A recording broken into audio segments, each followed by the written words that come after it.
मुच्यते। पूर्णस्य पूर्णमादाय पूर्णमेवावशिष्यते। ॐ शान्ति शान्ति शान्तिः।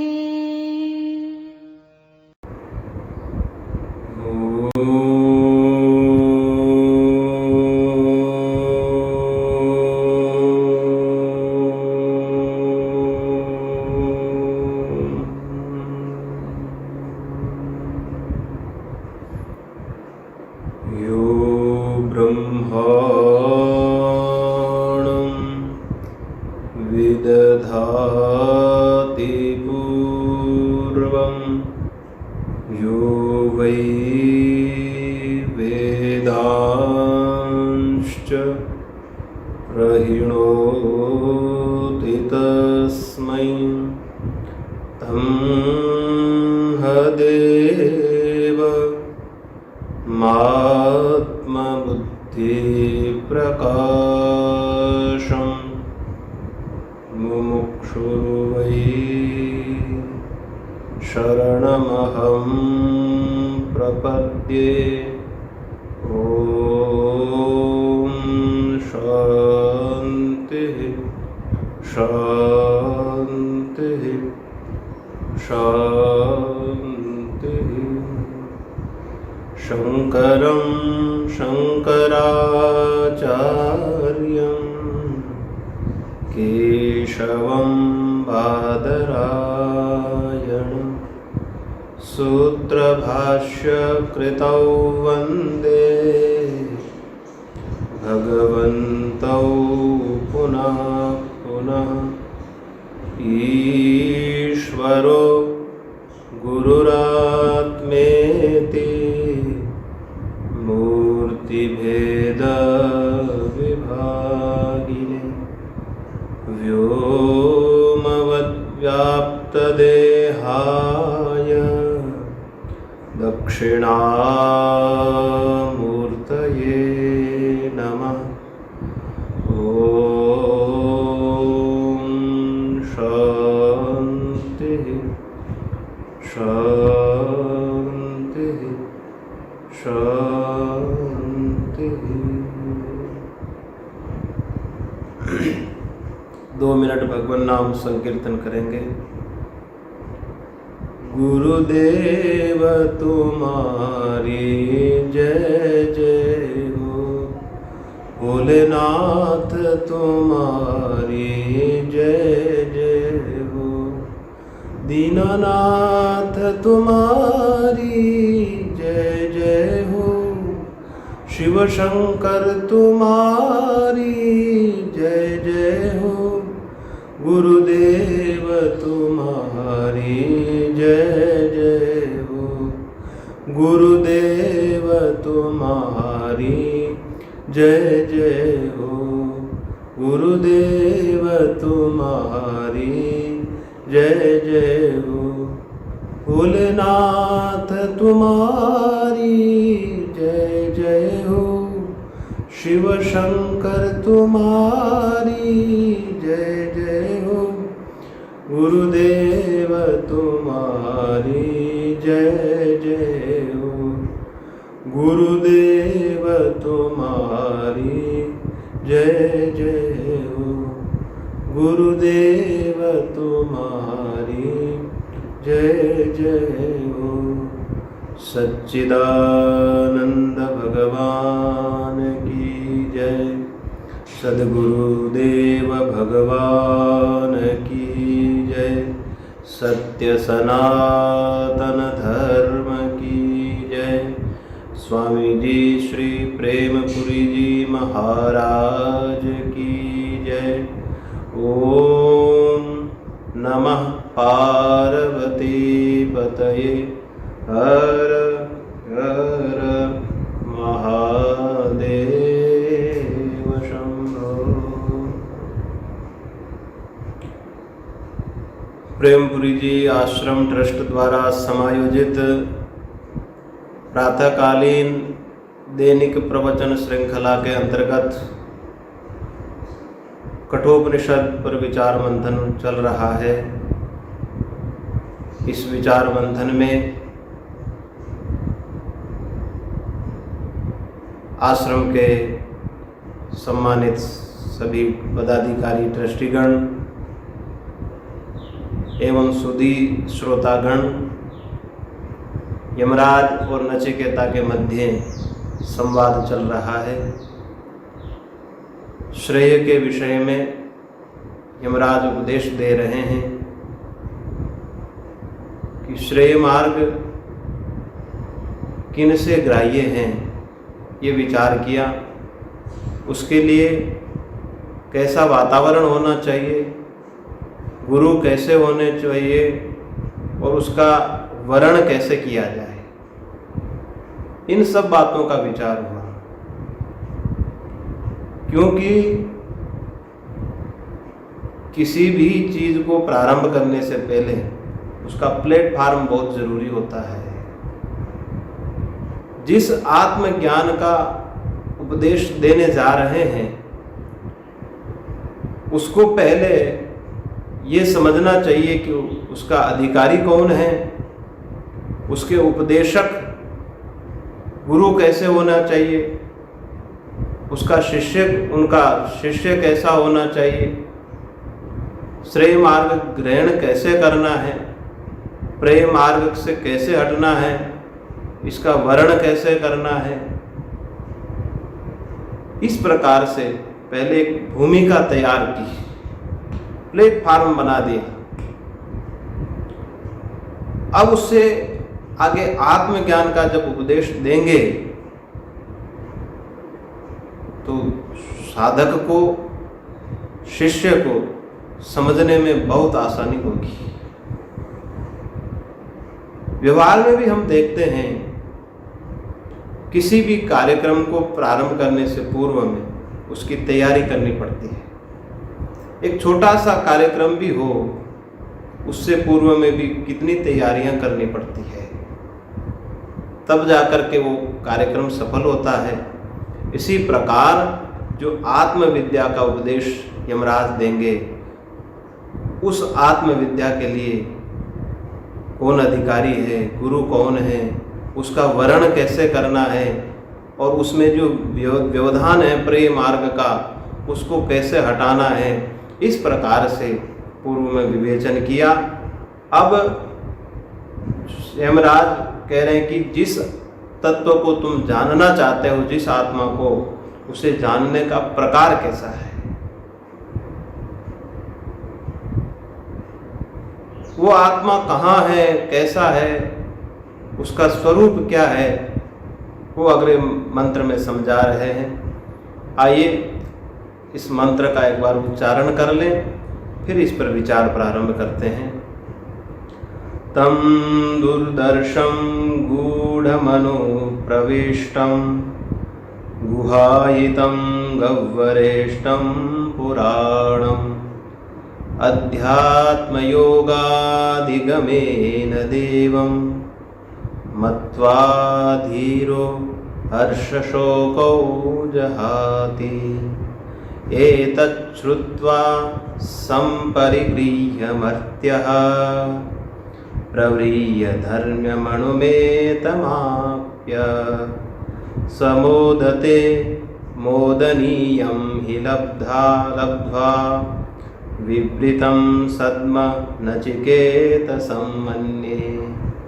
तं दुर्दर्शं गूढ़मनो प्रविष्टं गुहाहितं गह्वरेष्टं पुराणम् अध्यात्मयोगाधिगमेन देवं मत्वा धीरो हर्षशोकौ जहाति।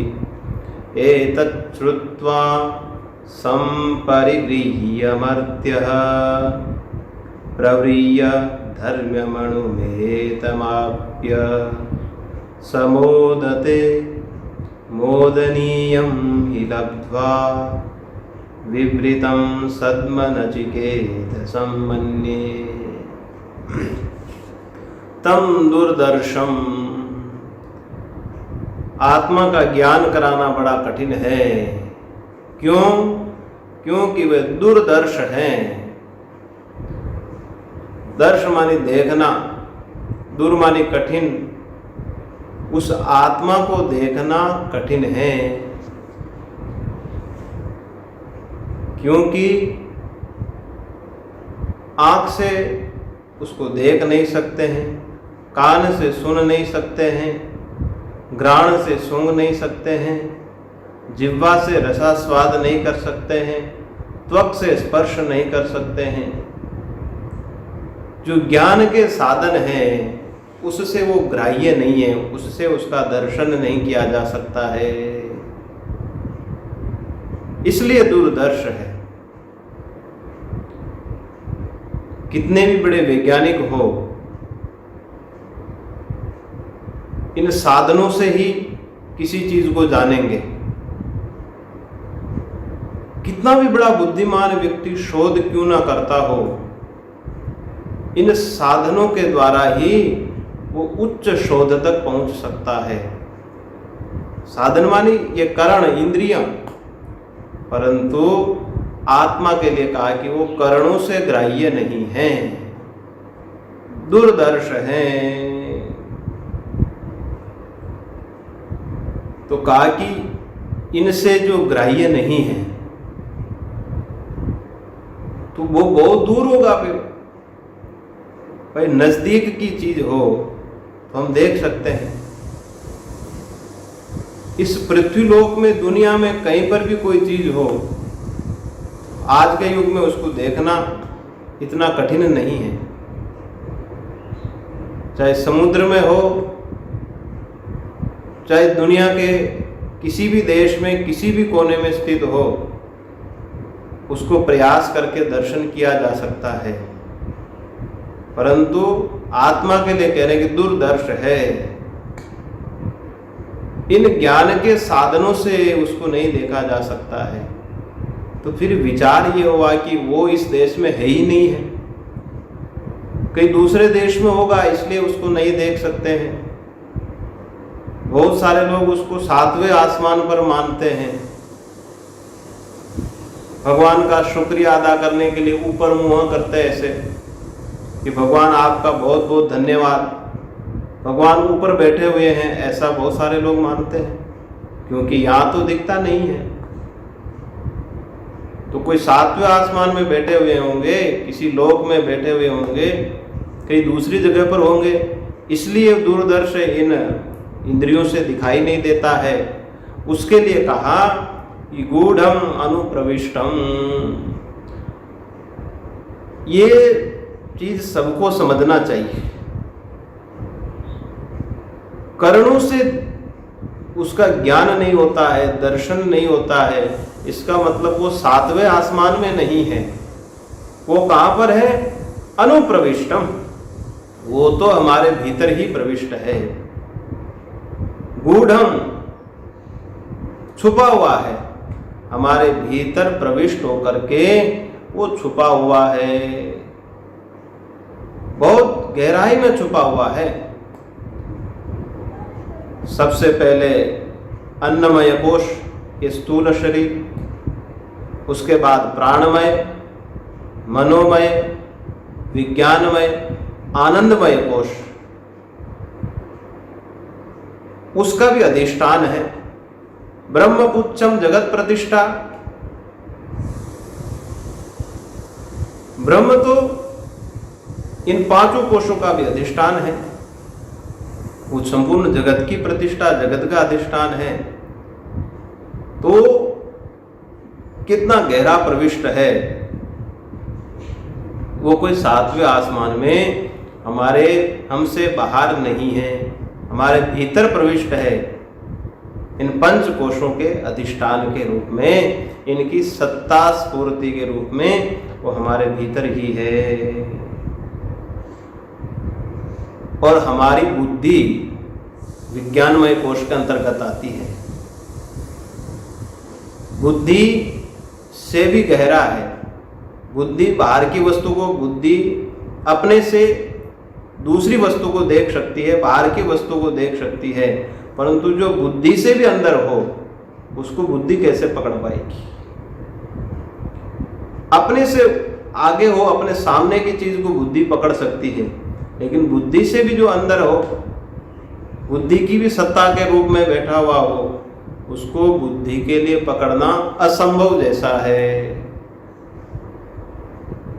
बहुत कठिन काम है बुद्धि से पकड़ना। कहा कि वो आत्मा गुहायितम है। गुहायितम मतलब गुफा में स्थित है, हृदय रूपी गुफा में, बुद्धि रूपी गुफा में स्थित है, और वहीं पर उसका दर्शन होगा। कहीं बाहर दर्शन नहीं होगा, वो बुद्धि रूपी गुफा में स्थित है। इसलिए बुद्धि चेतन बन करके स्वयं चेतन सा व्यवहार करता है। बुद्धि मानी अंतःकरण, हमारे अंतःकरण में स्थित है, और वहां पर वहां उसके प्रतिबिंब से अंतःकरण चेतना प्राप्त कर रहा है, और अंतःकरण अपना आप को ही चेतन समझ करके कर्ता भोक्ता अहम बन रहा है। जो शुद्ध अहम है वो तो निर्विकार है, परंतु उस बुद्धि रूपी गुफा में स्थित होने से वो बुद्धि स्वयं अहम बन रही है, स्वयं आत्मा बन रही है उसके संसर्ग से। तो बुद्धि रूपी गुफा में स्थित है, वहीं पर उसका साक्षात्कार होगा, वहीं पर उसका दर्शन होगा।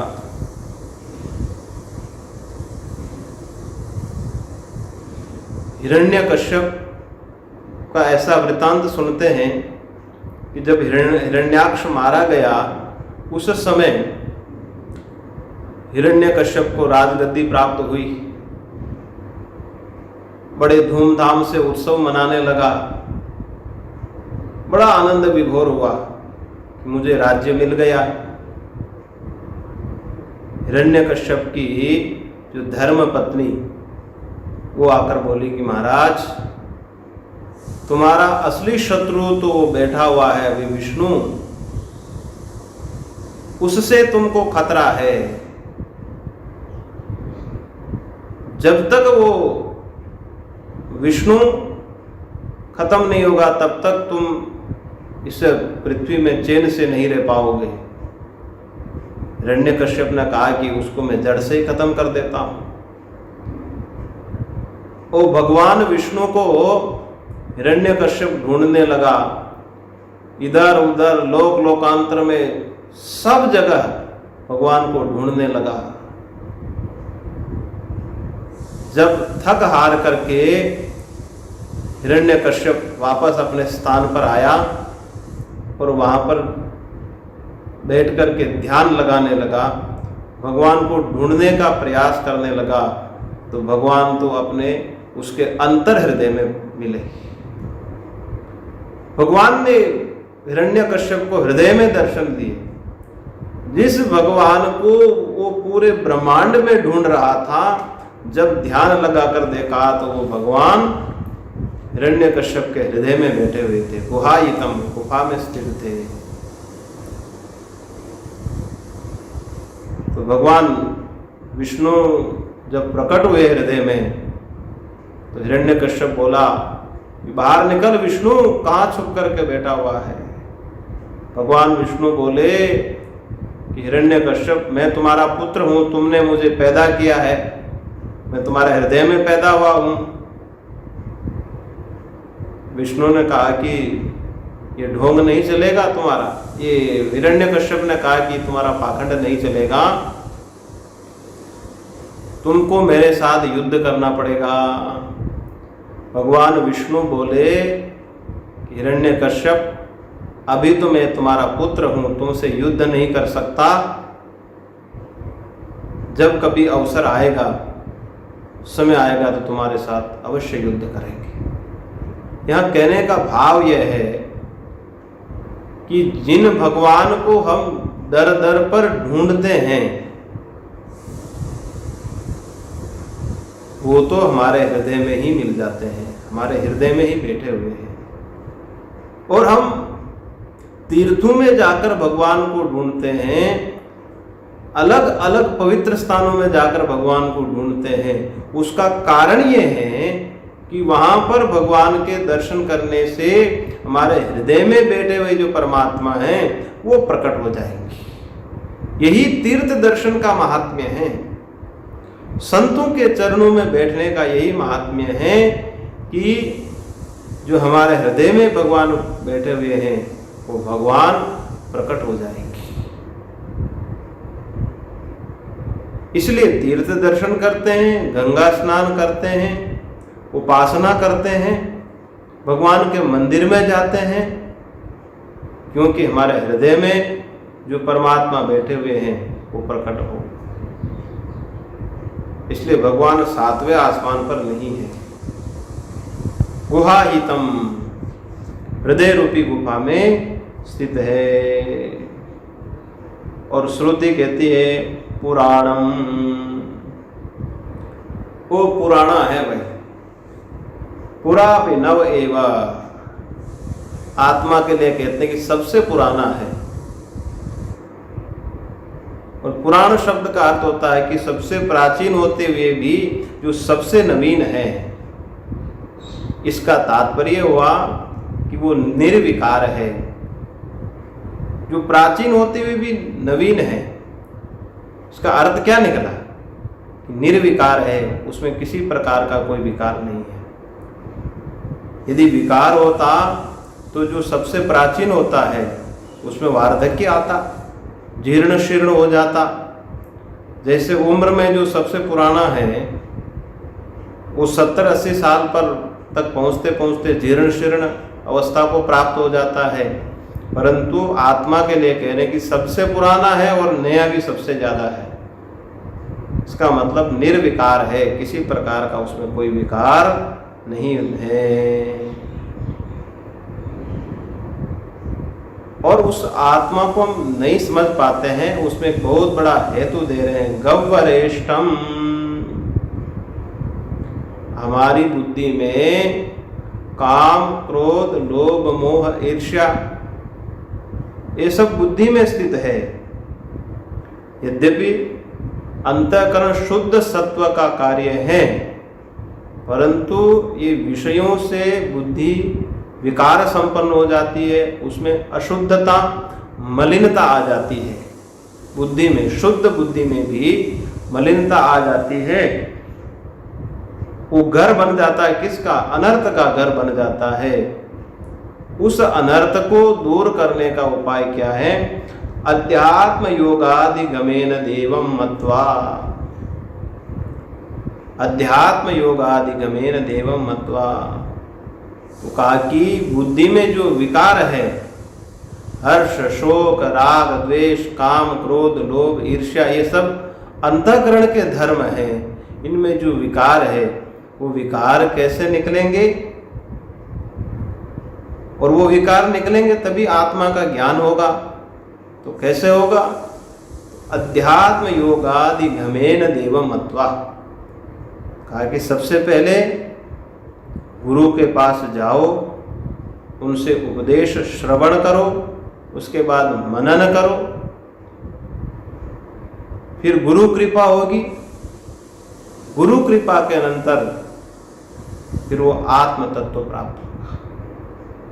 शरणागति बहुत जरूरी है। गीता में भी भगवान श्री कृष्ण जब तक अर्जुन शरणागत नहीं होता है तब तक उपदेश प्रारंभ नहीं करते हैं। शिष्य को ज्ञान के लिए शरणापन्न होना बहुत जरूरी है।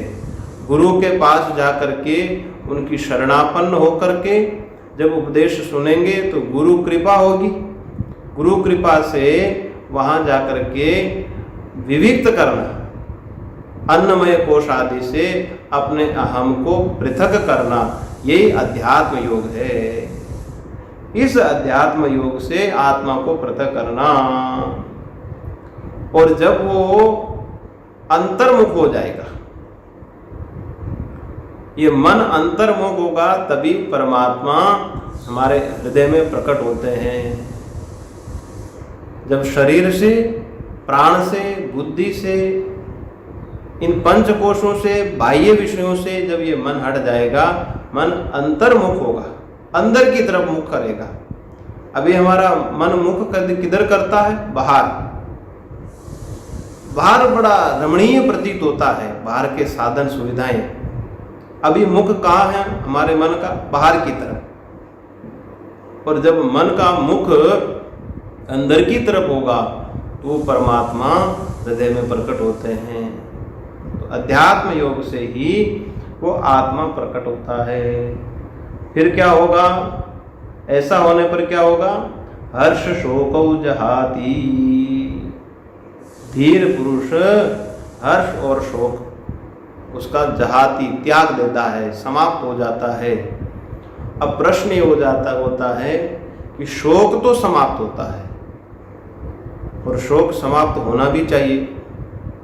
दुनिया में कोई नहीं चाहता है कि किसी प्रकार का कोई शोक पैदा हो, कष्ट हो, दुख हो, कोई नहीं चाहता है। हम सभी चाहते हैं कि ये कोरोना महामारी निवृत्त हो जाए, हमेशा हमेशा के लिए नष्ट हो जाए, सामान्य जीवन यापन होने लगे, सामान्य जीवन प्रारंभ हो जाए। शोक तो कोई नहीं चाहता, परंतु यहां कह रहे कि हर्ष को भी त्याग देता है। इसका अर्थ क्या हुआ? हर्ष मानी प्रसन्नता, आनंद, उस आनंद को भी त्याग देता है। ये बात थोड़ी समझ से बाहर है। शोक त्यागना ठीक है, शोक नष्ट हो जाता है ठीक है, परंतु आनंद भी नष्ट हो जाता है। इसका अर्थ ये हुआ कि जो बाहर से प्राप्त किया हुआ आनंद है वो क्षणिक आनंद है, और जब आत्मज्ञान हो गया तो स्वयं आनंद समुद्र में है, साक्षात समुद्र है आनंद का। फिर उसके लिए क्षणिक आनंद की कोई आवश्यकता नहीं है। ये जो हर्ष है ये तो बाह्य विषयों का क्षणिक आनंद है, नष्ट होने वाला है। जब वो आनंद समुद्र ही हो गया है, फिर उस आनंद समुद्र को क्षणिक हर्ष की आवश्यकता नहीं है। जैसे हम हलवा बनाते हैं तो उसमें शक्कर की आवश्यकता होती है। चाय, कॉफी या दूध में शक्कर डालते हैं उसको मीठा करने के लिए, परंतु क्या शक्कर में शक्कर डालने की जरूरत है क्या? शक्कर स्वयं मीठा है, उस शक्कर में शक्कर डालने की जरूरत नहीं है क्योंकि स्वयं मीठा है। इसी प्रकार जो स्वयं आनंद समुद्र है, उस आनंद समुद्र में बाहर से फिर विषयों का आनंद प्राप्त करने की कोई आवश्यकता नहीं है। आनंद घन शब्द का प्रयोग होता है आत्मा के लिए।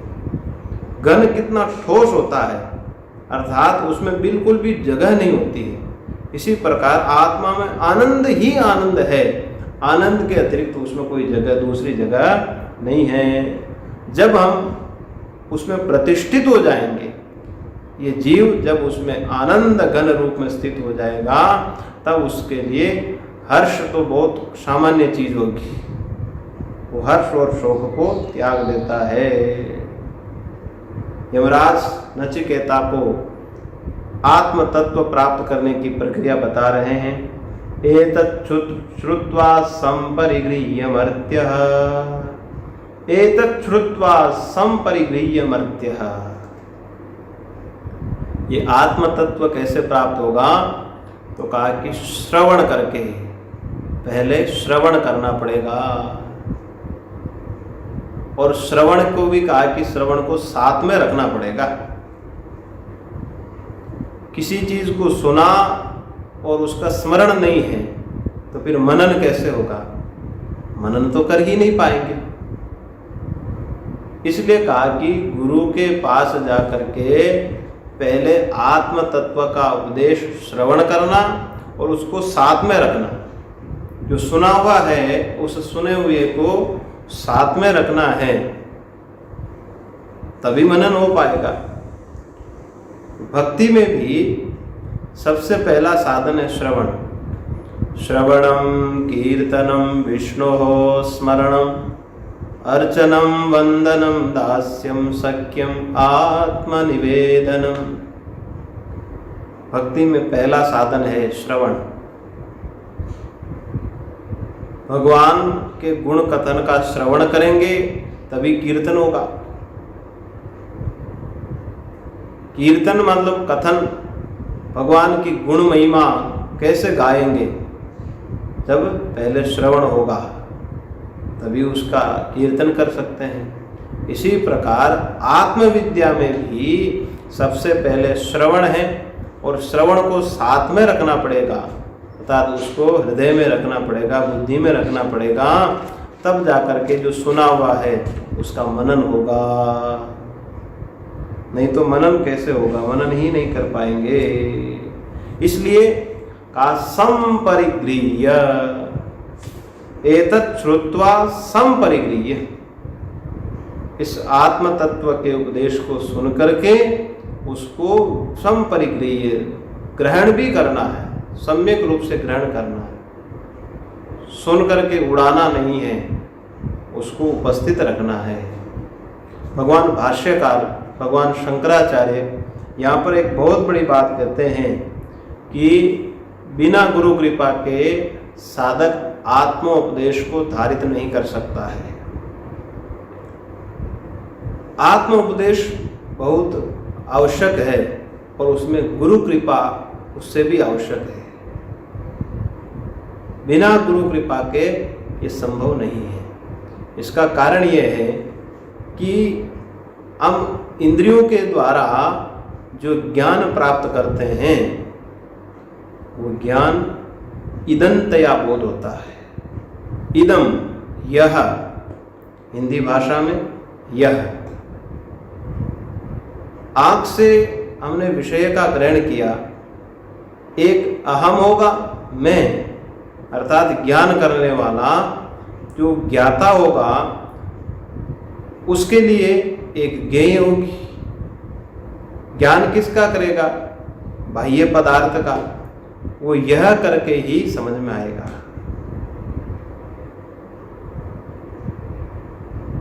यह करके जिसका ज्ञान होगा वो जगत होगा।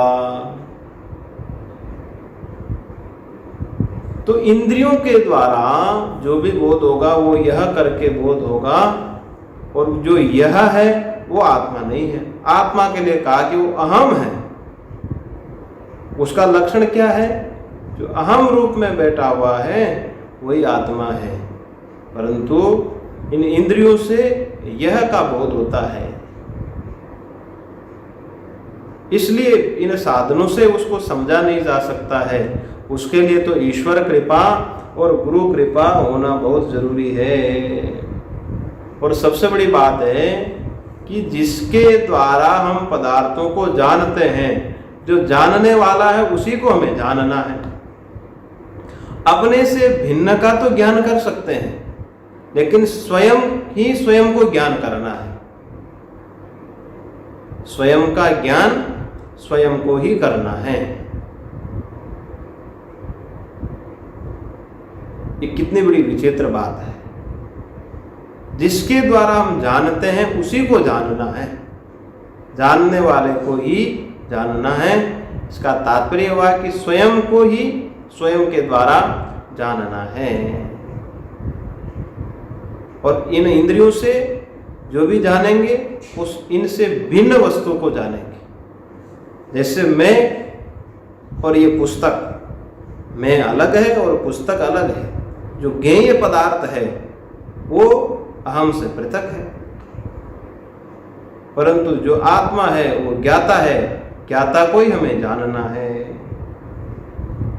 और बुद्धि के द्वारा जानते हैं, वो बुद्धि का भी अधिष्ठान है। श्रीमद् भागवत में एक बड़ी सुंदर कथा आती है राजा रघुगण और जड़ भरत जी महाराज की। राजा रघुगण आत्मज्ञान के लिए कपिल मुनि के पास जा रहे थे। पुराने समय में राजा पालकी से यात्रा करते थे, या तो रथ से यात्रा करते थे या फिर पालकी से यात्रा करते थे। तो जो पालकी में जो जोतते हैं जिनको, उनको कहार बोलते हैं। जो पालकी में 4 कहार होते हैं, तो रास्ते में एक कहार बीमार पड़ गया। तो राजा ने कहा कि इधर उधर से ढूंढ करके ले आओ। तो अन्य कहार गए ढूंढने के लिए। देखा एक नदी के किनारे जड़ भरत जी महाराज, परम ज्ञानी महापुरुष, अपनी स्वरूप स्थिति में विराजे हुए हैं। उनको लेकर के आए। जड़ भरत जी महाराज, वो तो जड़ भरत थे, जहाँ ले जाना वहाँ ले जाओ। तो जड़ भरत जी महाराज को ले आए और एक कहार कम पड़ गया था, उसकी जगह जड़ भरत जी महाराज को लगा दिया। अब जड़ भरत जी महाराज अपनी मस्ती में चले, उनको किसी से क्या लेना देना। रास्ते में चींटियां, कीड़े मकोड़े सबको देखते हुए चल रहे थे, उनको बचाते हुए चल रहे थे। उनको लांघना पड़ता, तब वो पालकी हिलती इधर। तो राजा डांटने लगे, कहा कि ये गलती कौन कर रहा है। जो 3 कहार थे वो थर थर कांपने लगे। कहा कि महाराज, ये जो नया आया है अभी, ये गलती कर रहा है। तो राजा ने कहा कि कहाँ गलती हो रही तुमसे। कहा कि महाराज, गलती कहाँ हो रही ये तो मुझे नहीं मालूम। राजा ने कहा कि तुम कौन हो। राजा ने कहा कि भरत जी महाराज ने कहा कि मैं तो अपने स्वरूप स्थित ब्रह्म हूं। और जड़ भरत जी महाराज राजा को समझाने लगे। राजा को जब अहंकार हुआ कि मैं तो राजा हूं, राजा के लिए तुम इस प्रकार से सेवा करोगे, गलती करोगे ऐसे। तो जड़ भरत जी महाराज कहते हैं कि मुझे तो राजा कहीं दिखाई नहीं देता है। इस पृथ्वी के ऊपर एक पुतला है, इस पुतले के ऊपर हमारा एक कंधा है, उस कंधे पर पालकी है, उस पालकी पर एक मिट्टी का विकार है। तुमको राजा दिखाई दे रहा है और मुझे इस एक पृथ्वी का विकार मात्र दिखाई दे रहा है। राजा ज्ञानी तो थे ही, राजा को समझ में आ गया कि कोई साधारण आदमी नहीं है, कोई महापुरुष है। राजा पालकी से नीचे कूद गए और भरत जी महाराज के चरणों में गिर पड़े। और राजा ने कहा कि जिस ज्ञान के लिए मैं वहां जा रहा था, वो ज्ञान अब मुझे यहीं से प्राप्त होगा। जड़ भरत जी महाराज उपदेश देते हुए कहते हैं, रघुगणै तत्तपसा नयाति न चेज्जया निर्वपणात् गृहात् वा न छन्दसा नैव जलाग्नि सूर्यैर्विना महत्पादरजोऽभिषेकम्। रघुगण एतत् तपसा न याति। ये जो तत्व है तपसा न याति, तपस्या से नहीं प्राप्त किया जा सकता है। तपस्या से दिव्य लोकों को प्राप्त किया जा सकता है, उत्कृष्ट भोग प्राप्त किए जा सकते हैं, परंतु ये आत्म तत्व तपस्या से प्राप्त नहीं किया जा सकता है। न याति चेज्जया, ईज्या बोलते यज्ञ, यज्ञ के द्वारा भी इस तत्व को प्राप्त नहीं किया जा सकता है। रघुगण जी महाराज के लिए कहते हैं कि तुमने तो बहुत बड़े बड़े यज्ञ किए हैं, फिर भी तुमको आत्मदर्शन नहीं हुआ। तुम ज्ञान के लिए कपिल मुनि के पास जा रहे थे। निर्वपणा, कहा कि घर छोड़ करके निर्विपण निकल जाए, जंगल की तरफ निकल जाए, तो उससे भी ज्ञान नहीं होगा। जंगल में जाने के बाद भी मन तो वही रहेगा। जैसा यहाँ पर चंचल, वैसा ही वहां पर भी चंचल। घर छोड़ करके महात्मा बन जाए तो आश्रम में खटपट करेगा, वहां व्यवहार बिगाड़ेगा, आश्रम की व्यवस्था बिगाड़ेगा। इसी प्रकार जिसका मन घर पर शांत नहीं है, घर पर चंचल है, वो जंगल में पहुंच जाए तो जंगल में पहुंचने के बाद भी वृत्ति तो वही रहेगी, वहां पर भी चंचलता ही पैदा करेगा। गृहात्वा कहा कि घर में रहने से हो जाए, आत्म तत्व प्राप्त हो जाएगा। घर में रहने से भी नहीं होगा। रघुगण, तुम तो घर में ही हो, अपने राज्य में ही हो, तुम्हें तो ज्ञान हुआ नहीं। घर में रहने से भी ज्ञान प्राप्त नहीं हो सकता है। न छंदसा, कहा कि संपूर्ण वेदों को कंठस्थ कर लिया जाए फिर तो ज्ञान होगा। न छंदसा, वेदों का पारायण करने से, उनका अर्थ जानने से आत्मदर्शन नहीं हो सकता है। क्यों भाई? ये उपनिषद भी तो वेद है। आत्मदर्शन के लिए ही हम उपनिषदों का चिंतन कर रहे हैं। तो कहा कि उपनिषद अथवा वेद ये तो मार्ग प्रशस्त करते हैं, मार्ग दिखाते हैं। केवल पारायण मात्र से आत्मज्ञान नहीं होगा, उसका अदृष्ट जरूर होगा, उसका पुण्य फल प्राप्त होगा, परंतु केवल पारायण करने मात्र से, शास्त्र पढ़ लेने मात्र से आत्मज्ञान नहीं होगा। नैव जलाग्नि सूर्यैर्विना, आकि जल, अग्नि, सूर्य देवता की शरण में चले जाएंगे फिर तो होगा, आकि नहीं। देवता लोग अपने लोक में ले जा सकते हैं, देवता अपने सामर्थ्य से अपने धाम की तरफ ले जा सकते हैं, लेकिन आत्मदर्शन नहीं करा सकते हैं। कहा कि कैसे होगा? विना महत्पादरजोभिषेकम, जब तक तुम अपना अहंकार छोड़ करके महापुरुष की शरण नहीं जाओगे तब तक आत्मदर्शन नहीं होगा। अहंकार का परित्याग करना पड़ेगा और महापुरुषों की शरण में जाएंगे। उनकी शरण में जाने के बाद गुरु कृपा होगी, गुरु कृपा से ही आत्मदर्शन होगा। कल भी इस विषय पर विचार हुआ था।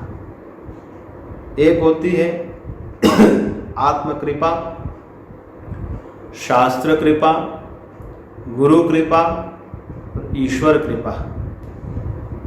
जैसे प्रेमपुरी आश्रम में भारत के बड़े बड़े विद्वान महापुरुषों से प्रवचन लाभ प्राप्त हो रहा है, प्रवचन चलता है।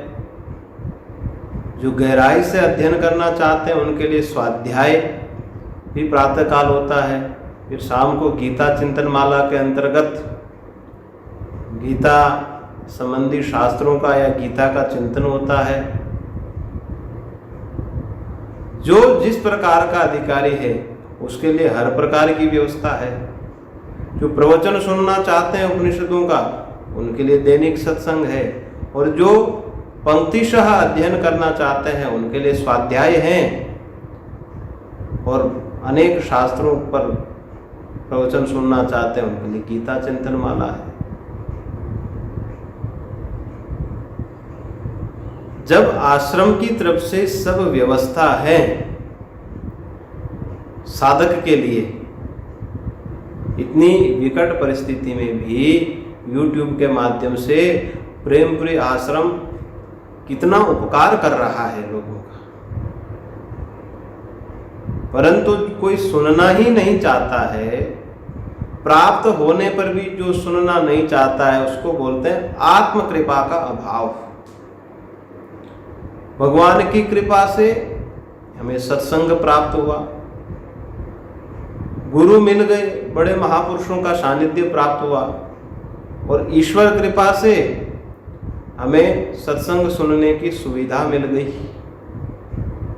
सब कुछ अनुकूलताएं प्राप्त हुई, परंतु आत्म कृपा नहीं होगी। जब तक साधक स्वयं कृपा नहीं करेगा अपने आप पर, तब तक आत्मदर्शन कैसे होगा। हम देखते हैं कि प्रेमपुरी आश्रम में दूर दूर से लोग सत्संग सुनने को आते हैं, परंतु जो बगल में ही है वो सत्संग नहीं सुनते हैं। इसका तात्पर्य क्या हुआ कि महापुरुषों की कृपा है, भगवान की कृपा है, शास्त्रों की कृपा है, परंतु स्वयं की कृपा नहीं होगी तो फिर गुरु भी क्या कर सकते हैं। लोचनाभ्याम विहीनस्य दर्पणम किम करिष्यति। जिसको स्वयं नेत्र नहीं है उसके सामने दर्पण रख दिया जाए तो दर्पण भी कैसे मुख दिखाएगा, दर्पण भी क्या करेगा।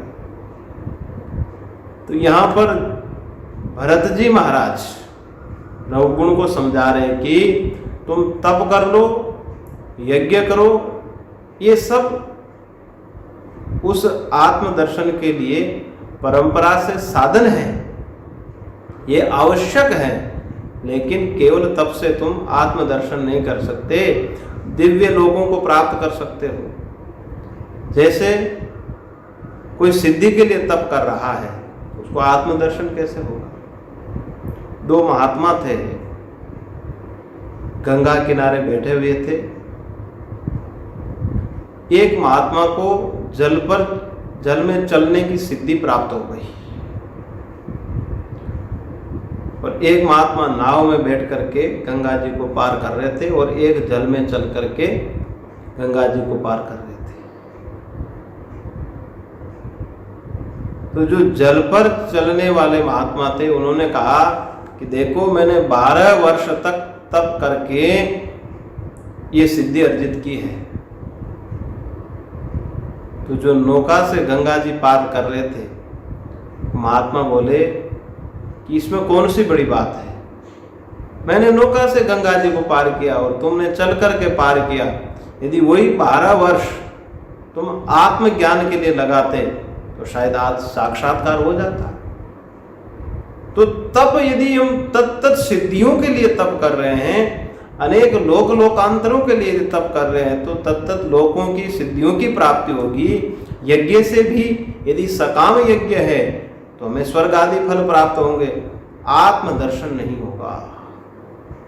तप, यज्ञ, देव यजन, ये सब यदि आत्मदर्शन के लिए करेंगे तो अंतःकरण शुद्धि का साधन जरूर बन सकते हैं, लेकिन आत्मदर्शन तो गुरु कृपा के बिना संभव नहीं है,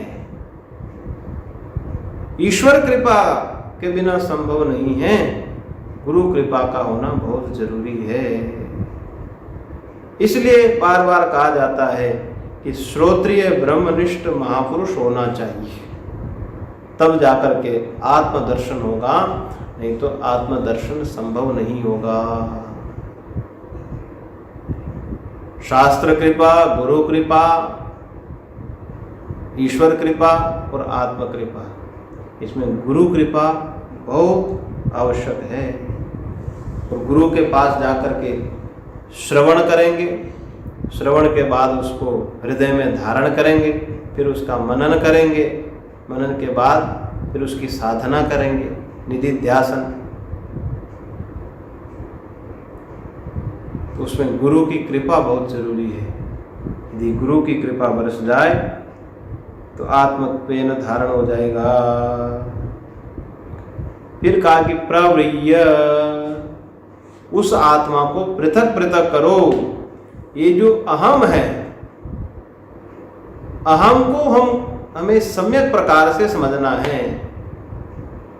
ये मैं शरीर के साथ, अन्नमय कोश के साथ जुड़ा हुआ है, प्राणमय कोश के साथ जुड़ा हुआ है, मनोमय कोश के साथ ये मैं जुड़ा हुआ है, विज्ञानमय कोश के साथ, आनंदमय कोश के साथ ये मैं जुड़ा हुआ है। इसका संबंध है स्थूल, सूक्ष्म और कारण शरीर के साथ इस अहम का संबंध है। तो कहा कि प्रव्रिय, इन पंच कोशों से अपने आप को, अपने अहम को पृथक करना। जब इनसे पृथक कर लेंगे तो हमारी अहंता ठीक जगह बैठ जाएगी। अभी गलत जगह पर हमारा अहम है। फिर जब इनसे अलग कर लेंगे तो शुद्ध अहम रह जाएगा और वो ठीक जगह पर अहम बैठ जाएगा। प्रव्रिय,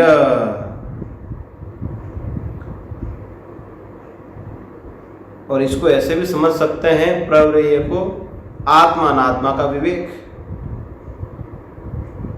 पंचकोशों से मैं को अलग करना अर्थात आत्मा अलग है और ये पंचकोश अनात्मा है। इसी को गीता में कहा क्षेत्र और क्षेत्रज्ञ। 13वें अध्याय में क्षेत्र क्षेत्रज्ञ विभाग योग 13वां अध्याय है। ये जो संपूर्ण जगत है ये क्षेत्र है और इस जगत का जो अधिष्ठान है वो क्षेत्रज्ञ है। क्षेत्रज्ञं चापि मां विद्धि सर्वक्षेत्रेषु भारत। क्षेत्रज्ञं चापि मां विद्धि सर्वक्षेत्रेषु भारत। क्षेत्र मानी खेत। ये जगत जो खेत है, इस खेत में क्षेत्रज्ञ को जानो।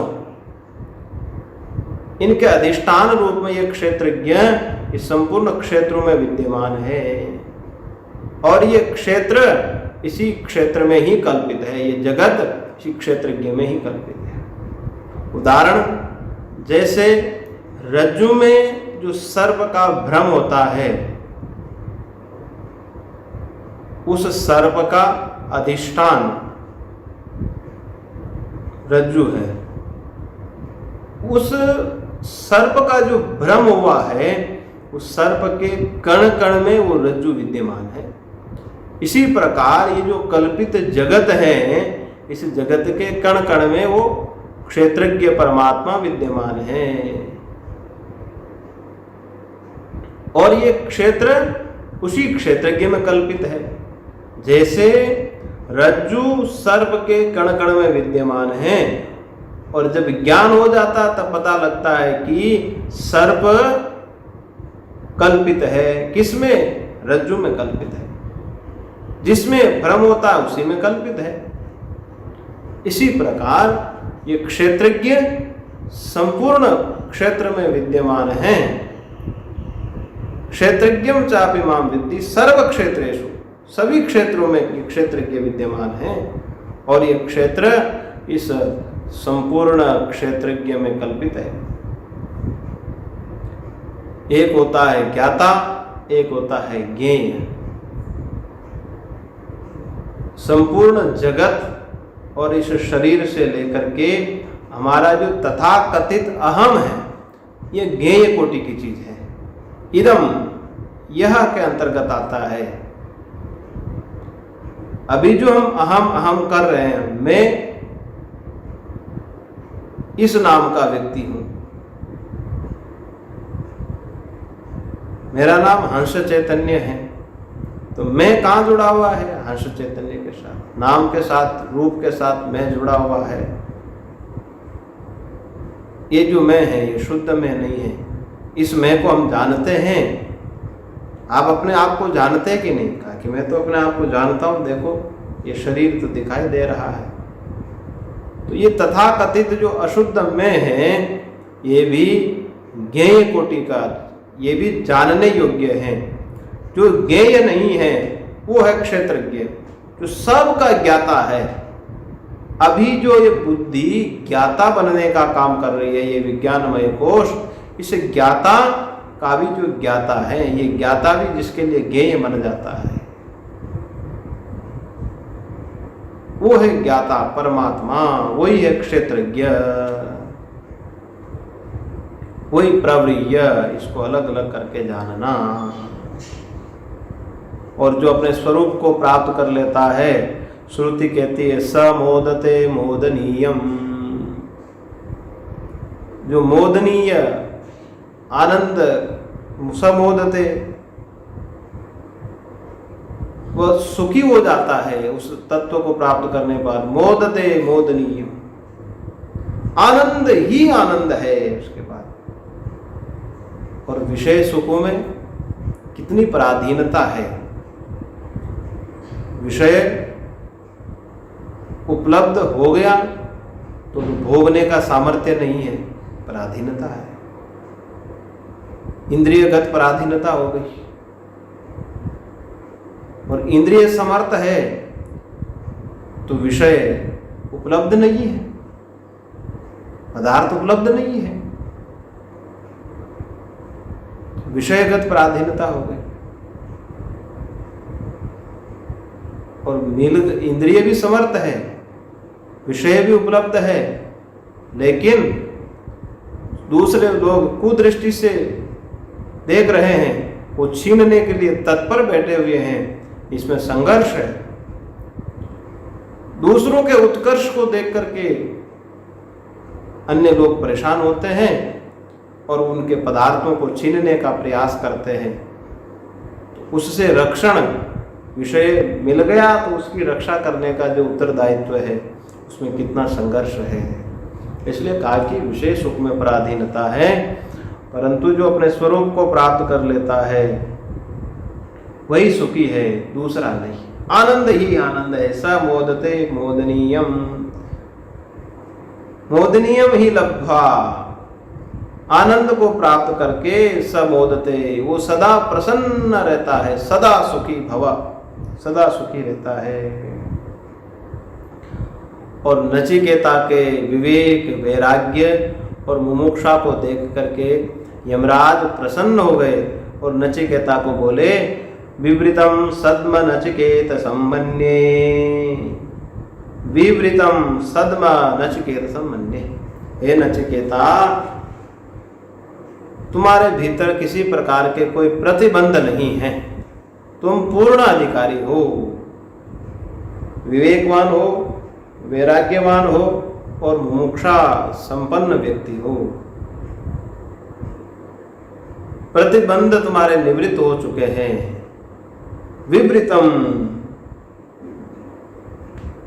तुमने विवृतम अलग कर दिया, जगत को अपने से अलग कर दिया, सब प्रतिबंधों को दूर कर दिया है, पूर्ण अधिकारी हो तुम। और ये प्रतिबंध को हटाना, ये आत्मदर्शन में सबसे बड़ा कारण बनता है। आत्मदर्शन का जो मुख्य हेतु है ये प्रतिबंध हट जाना, यही साधन चतुष्टय संपत्ति अर्जित कर लेना, यही तो आत्मदर्शन है, आत्मदर्शन के हेतु है। इसलिए नचिकेता, तुम तो जो आत्मदर्शन के कारण हैं वो सब तुमने प्राप्त कर लिए हैं। तुम्हें उपदेश होगा और तुरंत आत्मदर्शन हो जाएगा।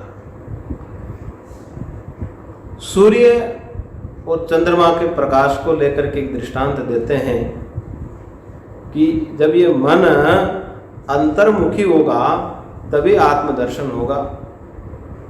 और नचिकेता, तुम्हारा तो मन अंतर्मुखी है, प्रतिबंध नहीं है तुम्हारे भीतर किसी प्रकार का।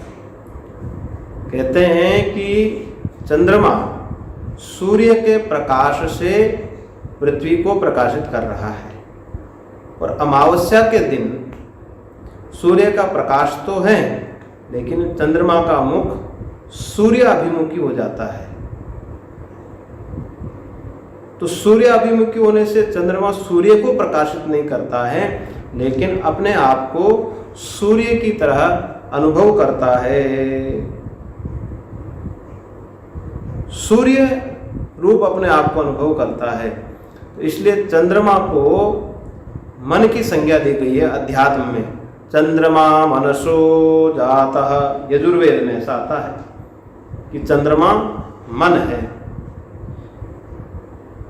क्योंकि सूर्य अभिमुख जब चंद्रमा होता है तो चंद्रमा सूर्य को प्रकाशित नहीं करता है, लेकिन अपने आप को सूर्य जैसा अनुभव करता है। इसी प्रकार जो चंद्रमा मन है, ये मन भी आत्मा के लिए जब आत्मा अभिमुख होगा, ये सूर्य को आत्मा की संज्ञा दी गई है। सूर्य आत्मा जगतस्तस्तु, सूर्य को आत्मा की संज्ञा दी गई है अध्यात्म में, और चंद्रमा को मन की संज्ञा दी गई है। तो चंद्रमा रूपी जो मन है, जब आत्मा की तरफ अभिमुख होगा तब इसको स्वयं को, अपने आप को आत्मा मानने लगेगा। जैसे चंद्रमा सूर्य के प्रकाश से संसार को प्रकाशित करता है, इसी प्रकार यह अंतःकरण उस सूर्य रूपी आत्मा के प्रकाश से इन पदार्थों का ज्ञान करता है, प्रकाशित करता है। देखने का काम, सुनने का काम अंतःकरण के माध्यम से होता है। परंतु जब यही अंतःकरण बाहर के विषयों को त्याग देता है और अंतर अभिमुख होता है तो आत्मदर्शन, आत्मा से संबंध स्थापित होता है और अपने आप को आत्म स्वरूप समझने लगता है। जो आत्मा में प्रतिभाषित, जो मन में जो प्रतिभाषित चैतन्य है, उसका दर्शन होने लगता है। इसलिए ऋषि महर्षि धारणा, ध्यान, समाधि का अभ्यास करते हैं कि मन अंतर अभिमुख हो, अर्थात आत्मा के सम्मुख हो। तो जितनी भी उपासनाएं हैं, साधनाएं हैं, ये मन को अंतर्मुखी करने के लिए हैं। और जब मन अंतर्मुख हो जाएगा तो हमारा अभ्यास बढ़ता रहेगा। जितना अंतर्मुखी होगा उतना ही मन स्वरूपस्थ होगा, और जब स्वरूपस्थ हो जाएगा तो स मोदते मोदनीयम ही लब्ध्वा, अंदर पाप नाम की कोई वस्तु नहीं रहेगी, अपनी स्वरूप स्थिति हो जाएगी। समय पूर्ण हो चुका है, इस पर शेष विचार कल के प्रसंग में करेंगे। आज इतना ही निवेदन करते हुए शांति पाठ करते हैं। ओम पूर्णमदः पूर्णमिदं पूर्णात् पूर्णमुदच्यते पूर्णस्य पूर्णमादाय पूर्णमेवावशिष्यते। ओम शांति शांति शांति। ओम शांति शांति।